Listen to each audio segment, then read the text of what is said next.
नाज़रीन, खान साहब का खिताब आपने मुलाहिजा किया। राना साहब की तरफ बढ़ते हैं। राना साहब, क्या समझते हैं? खान साहब ने आज अपना इंतखाबी खिताब किया है पहला, जो पंजाब और खैबर पख्तूनख्वा के हवाले से है। आने वाले दिनों के अंदर किस तरीके से ये टिकट्स की बंदरबांट की जाएगी, क्योंकि एक एक हल्के के अंदर 3 से 4 अफराद इस वक्त मौजूद हैं जो टिकट के हुसूल के लिए गामजन है। किसको टिकट मिलेगा, वो क्या तैयारी मुकम्मल हो चुकी है? और खान साहब का आज का खिताब किस हद तक एक बयानिया बना सकता है पाकिस्तान तहरीक इंसाफ के लिए? बिस्मिल्लाहिर्रहमानिर्रहीम, अस्सलातु वस्सलामु अलैका या सय्यदी या रसूलल्लाह, अस्सलातु वस्सलामु अलैका या सय्यदी या हबीबल्लाह। देखिए यासर, एक चीज़ तो बड़ी क्लियर है, कप्तान का आज का खिताब जो है वो सिर्फ 2 सूबों के लिए नहीं था, बल्कि पूरे पाकिस्तान के लिए था, ओवरसीज़ के लिए था, पाकिस्तान से बैठे हुए तमाम लोगों के लिए था, पाकिस्तान के अंदर बैठी हुई तमाम कुव्वतों के लिए था। और एक बड़ा एक वाज़ेह मैसेज था कि उसमें तमाम चीज़ें, इलेक्शन कैंपेन भी थी और सारा कुछ थी। अगर आप आज का कप्तान का खिताब देखें और उसमें आप देखें कि जहाँ जहाँ स्क्रीनें लगी हुई हैं, ज़मान पार्क से लेकर पंजाब के उन इलाकों में जहाँ से उन्होंने खिताब किया, तो वहाँ पर आपको एक जमे गफ़ीर नज़र आएगा। आम 2, 4, 6, 10 या 5 लोग नहीं, हज़ारों की तादाद में लोग नज़र आएंगे। मरियम नवाज जितना कन्वेंशन अपनी करती है, उतना उससे कई गुना बना एक एक जगह पर उनका आपको खिताब सुनने वाले लोगों का मजमा नज़र आएगा। खान ने आज बिल्कुल वाज़ेह तौर पर पैगाम दे दिया, और इस पैगाम के बाद तो बड़ा क्लियर है कि देखें, अब बॉल है हुकूमत के पास, हुकूमत के कोर्ट में बॉल है, सारे इलेक्शन कराती है। अगर इन 2 सूबों में, तो आप जेहन में रखें, कप्तान इनको सियासी तौर पर खा जाएगा, कप्तान इनको सियासी तौर पर ले। लेकिन राना साहब ये बताएं हुकूमत को कैसे सूट करता है पंजाब और खैबर पख्तूनख्वा के इलेक्शन, जब उन्हें ये पता है मुंतखब हुकूमत पीटीआई की आ जाएगी। तमाम सर्वे की रिपोर्ट्स ये बताती हैं कि पीटीआई अक्सरियत हासिल कर लेगी। वो कैसे कबूल कर सकते हैं कि मुंतखब हुकूमत बैठी हो आम इंतखाबात में, यहां पर असरअंदाज वो पीटीआई हो रही हो और नशिस्तें पीएमएलएन की फिर ना निकले? मेरे पास इतना ये है कि कुछ कुव्वतें बैठ के फैसला कर रही हैं, और ख़ुद पीडीएम के अंदर भी ये चीज़ें मौजूद हैं। बल्कि मौलाना फजलुर रहमान ने तो यहाँ तक कह दिया कि अब हमें हुकूमत में रहने का जवाज़ भी नहीं बनता, हमें हुकूमत ख़त्म कर देनी चाहिए। ये तो मौलाना साहब ने अल्फाज कह दिए हैं। इसके अलावा बाकी भी इनके लोग यही चाहते हैं कि अब तमाम इलेक्शन जो है इकट्ठे हों, और इकट्ठे इलेक्शन उसी सूरत में हो सकते हैं ये फौरी तौर पर असम्बली तहलील कर दें, और दोनों सूबों की भी असम्बलियाँ भी तहलील कर दें, और तहलील करके आए उसके बाद कप्तान भी उसके लिए तैयार है। उसके लिए कोई आइनी चीख भी निकल सकती है, आइनी रास्ता भी निकल सकता है, और सबको इकट्ठे इलेक्शन में चले जाएंगे। तो पीडीएम की बचत इकट्ठे इलेक्शन में जाने से ही है बचत। मैं ये नहीं कहता कि इलेक्शन में इक़्तिदार में आ जाएंगे, इक़्तिदार तो अब उनसे कोसों दूर है। या सर, एक बात आप ज़हन में रखिएगा, कोसों दूर। अच्छा राना साहब, फिर ये बताएं, जब आप ये समझते हैं, पीडीएम भी समझती है कि इंतखाबात अभी हो जाए तब भी वो मुश्किल में है, इंतखाबात बाद में हो तब भी वो मुश्किल में है, तो वो ये बेटर सूट नहीं उन्हें करेगा कि वो इंतखाबात बाद में करवाएं? नहीं, ये देखिए, अब 2 चीज़ें ध्यान में रखिए। बाद में कब करवाएं? बाद नीचे 2 एमपीए आपके हैं, ऊपर एक एमएनए इलेक्शन लड़ने आता है, उसको नीचे जीते हुए एमपीए सपोर्ट नहीं करते, हारे हुए एमपीए जो हैं वो घर से बाहर नहीं निकलेंगे, वो उस पर पैसे भी नहीं खर्च करेंगे। आप ज़हन में रखिएगा, जब एक एमएनए और 2 एमपीए का इलेक्शन होता है तो 3 हिस्सों में पैसे तकसीम हो जाते हैं कि भाई इलेक्शन कैंपेन पे इस एमपीए ने पैसे इतने लगाने, इस एमपीए ने इतने लगाने, एमएनए ने इतने पैसे लगाने, इसने इस हल्के से वोट निकालना है, इसने इस हल्के से वोट निकालना है। अब जो हारा हुआ एमपी है उसे क्या इंटरेस्ट होगा कि मेरा ऊपर एमएनए जीते? वो क्यों पैसे लगाएगा, वो क्यों खर्च करेगा? उसका तो इंटरेस्ट ही कोई नहीं होगा। उसे पता है ना मैं अब असम्बली में जा सकता हूँ, ना मेरी कोई वैल्यू है, ना मुझे कोई इसका बेनिफिट है। एमएनए जीतेगा तो बहुत जीतेगा, और वो एमएनए जो है फिर उसके लिए इतनी प्रॉब्लम होगी, पैसे लगाना एक। नंबर 2, उसके नीचे कोई एमपीए का उसका अपना बंदा नहीं होगा। एमपीए जीते होंगे, हमेशा जीते हुए लोगों के साथ, उस वक्त इक़्तिदार के लोगों के साथ लोग जाते हैं। वो पंजाब में गवर्नमेंट पीटीआई, केपीके में गवर्नमेंट पीटीआई, तो किस तरीके से ये सर्वाइव करेंगे? यासर, ये नहीं सर्वाइव कर सकते। अब इनके अंदर एक ही सोच काम कर रही है। साहब, ये बताएं, इलेक्शन कमीशन ने जो डिमांड की है फंड्स के हवाले से, क्या उसका इजरा होगा या उसमें भी कहीं पे हडल्स देखने में आ रही? ये बिल्कुल करेंगे, हडल्स डालेंगे। इसमें काली साख डार ने भी एक बल्कि तौहीन अदालत भी कर दी है। काली साख डार के जो बयान था कि पीके में इलेक्शन नहीं होगा, वो तौहीन अदालत ही था। तो बहुत सी चीज़ें ऐसी होंगी जिसमें ये रुकावट डालेंगे। लेकिन आप ज़हन में रखिएगा, ये फैसला सुप्रीम कोर्ट का है, और सुप्रीम कोर्ट के फैसले के बाद सदर पाकिस्तान ने तारीख दी है। अब ये अगर उसमें हीले या बहाने डालेंगे तो ये बात क्लियर हो जाएगी कि ये इलेक्शन से भाग रहे हैं, और इलेक्शन से भागने के बाद इनकी पोजीशन ख़राब होगी, और उसके बाद इनको अदालतों का सामना करना पड़ेगा, इनको बाकी चीज़ें करना पड़ेगी। अगर आप ये समझते हैं कि जनाब हमारे पास पैसे नहीं हैं, हम ये सब कुछ नहीं कर सकते, आज इन्होंने आज खुद वज़ीर ख़जाना ने कहा जी हमें चाइना से इतना पैसा मिल गया, हमें बाइट से पैसे मिलने शुरू हो गए हैं, हमें फलां मिलना शुरू हो गया। अगर इनके पास कुछ नहीं है, देखिए पैसे भी हैं, इनके पास सब कुछ है। अगर इनके पास कुछ नहीं है तो वो ये है कि अवाम के, देखिए यासर इनके पास अगर कुछ नहीं है ना, वो अवाम की हमायत नहीं है। जो कमर्शियल बैंक से आपको मिलेगा वो 6% शरह सूद पे है, बुलंद तरीन शरह सूद है ये किसी भी कर्जे की। उसकी वापसी किस तरीके से होगी? डंग टपाऊ पॉलिसी के तहत आप कुछ अरसा तो चला लेंगे, लेकिन लॉन्ग टर्म पॉलिसी तो तश्कील नहीं दी जा सकती। इन्होंने कौन सा पल्ले से वापसी करनी है? इन्होंने अवाम का खून निचोड़ना है, इन्होंने अवाम का खून चूसना है, इन्होंने अवाम को महंगाई का तोहफा देना है, इन्होंने अवाम की गर्दन पे हाथ रख के पैसे निकालने हैं, इन्होंने अवाम पर टैक्स लगाने हैं, इन्होंने इंडस्ट्री बंद करनी है, इन्होंने बिजनेसमैन भगाना है, इन्होंने आम आदमी का मुआशी कत्ल करना है, उससे पैसे निकालने हैं। आपको पता है बिजली के बिल आना शुरू हो गए हैं, मातम बिछ गया लोगों के घरों में। 30 यूनिट, 40 यूनिट, 50 यूनिट, 100 यूनिट का बिल कितना है? 4000, 5000, 6000, 7000 ये बिल आ रहे हैं। ये इन लोगों से पैसे निकलवाएंगे, इनको क्या, इन्होंने को पल्ले से देने?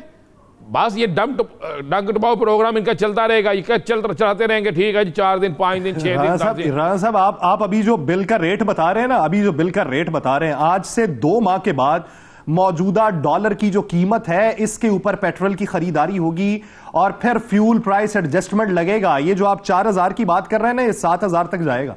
तो ठीक है ना, यासी तो जाएगा, बिल्कुल जाएगा। आप भी बड़ी हमायत करते थे इस मुस्लिम लीग नून की, आपके दिल में भी बड़ी मोहब्बत जागती थी इसके लिए, ये बड़े अच्छे लोग आ गए हैं, ये बड़ा फलां हो गया, तो आप भुगते ना। अब की बात नहीं, मैं ना राणा साहब ना करें, मैं तब की बात करता हूं जब पीएमएलएन ऑपोजिशन में थी, हुकूमत में पीटीआई आ गई ना, हुकूमत में आ गई है ना, तब भुगते हैं।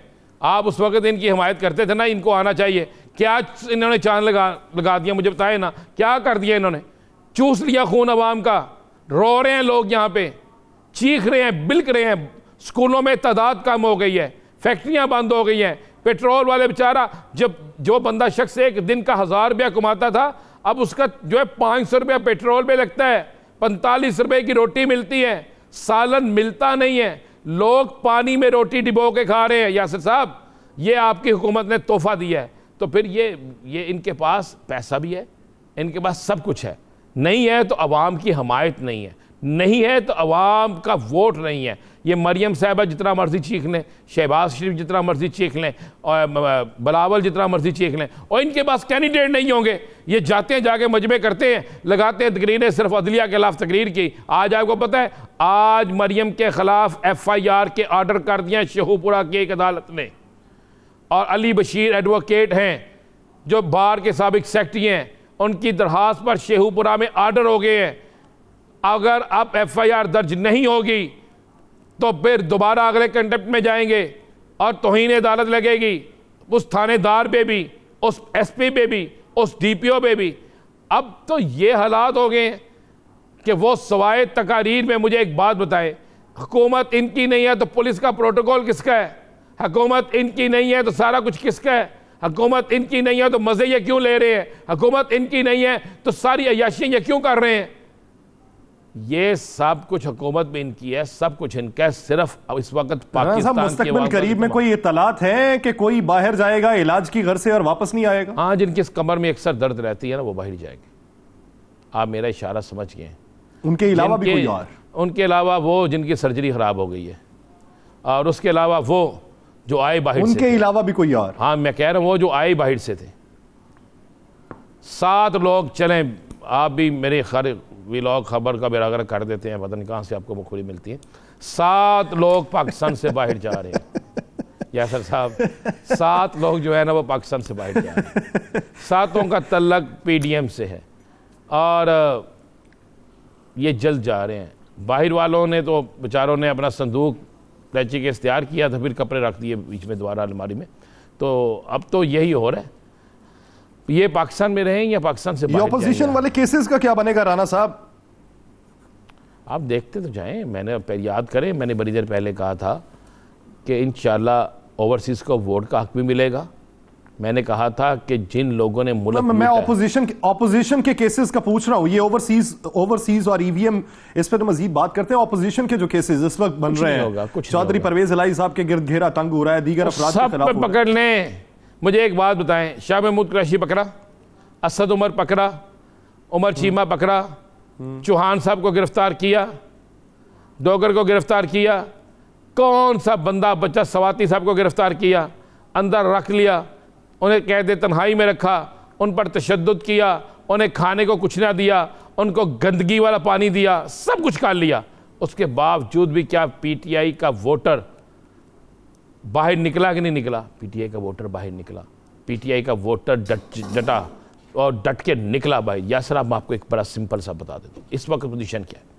इस वक्त पोजीशन यह है कि पीटीआई अपने एक एक शहर में अपना वोट बैंक बना चुकी है। पीटीआई ने महंगाई मकाओ कैंपेन शुरू की। आप देखें कि कौन कौन सा इलाका ऐसा है जहां पे हजारों की तादाद में लोग नहीं निकले। अब मैं आपको खबर दे दूं, जीटी रोड ये मुस्लिम लीग नून का घर था कि मुस्लिम लीग नून जीटी रोड की जमात है।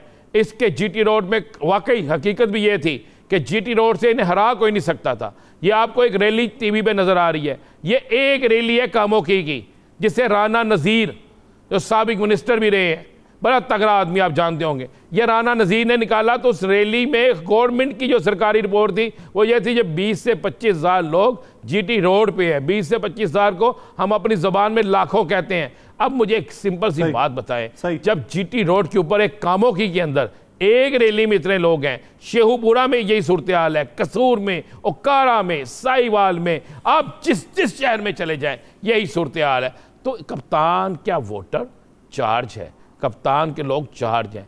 पीटीआई ने नून लीग को किस तरह राना साहब, मैं आपकी सारी बातें तस्लीम करता हूं। ये बताएं, आप भी जानते हैं, मैं भी जानता हूं, तमाम जो उम्मीदवार होते हैं वो इतने भी हकीकी नहीं होते। यहां पे पैराशूटर्स भी होते हैं, यहां पे घोंसले तब्दील करने वाले भी होते हैं। जब ये कंफर्म है कि 3 से 4 उम्मीदवार एक हलके में हैं टिकट लेने के लिए, एक को टिकट मिलेगा, कितने हलकों के उम्मीदवार हैं जो साथ जुड़े रहेंगे? क्या आपको नहीं लगता कि उम्मीदवार दो चीजें और दूसरी तरफ से जाके जगह मुस्लिम लीग नून की भी इस वक्त यही आस और उम्मीद है, पीपल्स पार्टी की भी यही आस और उम्मीद है कि इनके लोग टूटे, जिनको टिकट ना मिले हम उनको टिकट दें, हम उनको अपने घोंसलों में ले जाएं और हमारे उम्मीदवारों की लिस्टें पूरी हो जाएं। बिल्कुल आप दुरुस्त कह रहे हैं, लेकिन 2 चीज़ें ज़हन में रखिएगा। आज़ाद हैसियत से लड़ने वाला इलेक्शन वही जीतेगा जिसका बहुत ज़्यादा ज़ाती वोट बैंक होगा। वो पूरे पाकिस्तान के अंदर 2 से 3% लोग भी नहीं होते। पूरे पाकिस्तान के अंदर 2 से 3% लोग भी नहीं होते। अगर इस वक्त कोई शख्स पीटीआई को छोड़, पहली बात ज़हन में रखिएगा, वोट पड़ना है बल्ले पे। उम्मीदवार कमज़ोर है, उम्मीदवार तगड़ा है, ये वोट नहीं पड़ना, वोट पड़ना है बल्ले पे। आज की मैं आपको मिसाल देता हूँ, आज 2 हमारे मोअज़्ज़ज़ चैनल्स ने टिक चलवा दिए किसी के कहने पे टिकर कि फ़लाँ फ़लाँ फ़लाँ फ़लाँ फ़लाँ फ़लाँ फ़लाँ फ़लाँ लोगों को टिकटें मिल गई हैं। 10 मिनट बाद मुसर्रत चीमा साहब ने या डॉक्टर यास्मीन राशिद साहिबा ने तरदीद चला दी और वाज़े कह दिया कि टिकट का फैसला सिर्फ कप्तान करेगा। या सर, कप्तान, मतलब मैं आपको मिसाल देता हूँ, कप्तान तो इतना संजीदा है इमरान खान साहब कि आप सोच नहीं सकते कि बुरेवाला से नसीम शाह विहारी बुरेवाला से कप्तान की हुकूमत ख़त्म करने में नून लीग के उस MNA ने अपना बड़ा रोल अदा किया। उसकी बड़ी लॉबिंग थी, मियाँ नवाज शरीफ के करीब तरीन लोगों में उसका शुमार होता है। अब जब उसने देखा हालात यह है कि नून लीग को वोट नहीं पड़ना, वो भी किसी तरीके से, जिसे आप पैराशूटर कहते हैं, वो भी अब आना शुरू हो गया है, तहरीक इंसाफ में शमूलियत कर रहा है। उसका भतीजा है कि भांजा है कि पोता है, वो भी शमूलियत कर रहा है, वो भी टिकट के उम्मीदवार हैं। अब इन हालात में जब वो टिकट के उम्मीदवार हैं और तहरीक इंसाफ में शमूलियत कर रही है, सारा कुछ हो रहा है, तो आपका क्या ख्याल है? कप्तान को पता नहीं, अगर वो आते हैं तो उनके मुकाबले में फिर जो असल बंदा होगा। हतमी बात करते हैं ये टिकट्स के हवाले से कल हतमी बात करते हैं। ये बताइए, हम्माद अजहर साहब जो हैं वो भी इलेक्शन लड़ेंगे और बाइदस कयास नहीं है कि सूबाई असम्बली की नशिस्त पर लड़ें। अब उधर से वलीद इकबाल साहब की सेनेटरशिप छुड़वा के उनसे इलेक्शन लड़वाया जा रहा है। क्या समझते हैं, पंजाब की वजारत आला के लिए नाम तब्दील होगा? और ये भी खबरें हैं कि हो सकता है चौधरी परवेज इलाही सूबे से इलेक्शन ना लड़े, वो विफाक से इलेक्शन लड़े बाद में। चौधरी परवेज इलाही सूबे से भी लड़ रहे हैं, वफाक से भी लड़ रहे हैं। चले मैं आपको खबर दे देता हूँ। नंबर 1। नंबर 2, हम्माद अजहर समेत कई लोग हैं जिनको सूबाई भी और कौमी भी 2 नशिस्तों पर इलेक्शन लड़ाया जाएगा, कौमी भी और सूबाई भी। और वलीद इकबाल ने खुद ख्वाहिश का इजहार किया था कि मैं इलेक्शन लड़ना चाहता हूँ। पहले भी एक दफ़ा वो इलेक्शन में आ चुके हैं। अब मामला ये है कि जो MNA बन जाएगा, इसकी बुनियादी वजह क्या है? वो इलेक्शन क्यों लड़ना चाहते थे? सेनेटरशिप उनके पास मौजूद है, 5 साल के लिए थी, 6 साल के लिए, लेकिन वो इलेक्शन में क्यों उतरना चाहते हैं? आप चाहते हैं, देखें खान साहब चाहते हैं और कुछ लोगों की ख्वाहिश भी है और खान साहब भी चाहते हैं कि हम लाहौर का जो किला है इसको मजबूत करें, इस किले में तगड़े उम्मीदवारों को उतारें और तगड़े उम्मीदवारों को उतारने के बाद लाहौर जो मुस्लिम लीग नून का किला है इसमें सबसे बड़ा डेंट डालें। पिछले इलेक्शन में खान साहब ने खुद जिक्र किया कि कुछ लोगों ने, चले मैं आपको खान साहब ने कहा हमें ऑफ द रिकॉर्ड, उन्होंने कहा बहुत से लोगों ने पैसे लेके टिकटें दी, बहुत से लोगों ने अपने वज़ीर आला बनने के लिए अपने हमायतियों को टिकटें दिलवाईं, और वो जिन लोगों का वो जिक्र कर रहे हैं वो खरबोपति हैं और उन्होंने ये किया है, उन्होंने ये किया है। अब भी पार्टी में नहीं, अब पार्टी में नहीं है, अब वो पार्टी में नहीं है। अब भी पार्टी के अंदर कुछ लोग ऐसे मौजूद हैं जो मुख्तलिफ लोगों को कह रहे हैं जी आप उम्मीदवार आप, लेकिन फैसला कप्तान ने करना है। कप्तान ने अपनी इंटेलिजेंस, कप्तान ने अपनी रिपोर्टिंग, कप्तान ने अपना सारा कुछ किया हुआ है। हम लोग जितना मर्जी टीवी पे बैठ के बात, हम तो ये कह सकते हैं ये फेवरेट है, ये फेवरेट है, ये फेवरेट है। हम ये कभी नहीं कह सकते कि इसको टिकट मिल गई है, ये कह सकते हैं इसको टिकट मिलने के चांस है, लेकिन फैसला खान साहब ने करना है। ख़त्मी फैसला इमरान खान का होगा। देखें कप्तान ने सीटें किस तरह तकसीम करनी है ये अगले पीर को आप देख लीजिएगा, कप्तान खुद अनाउंस करेंगे, साइड पे डालेंगे।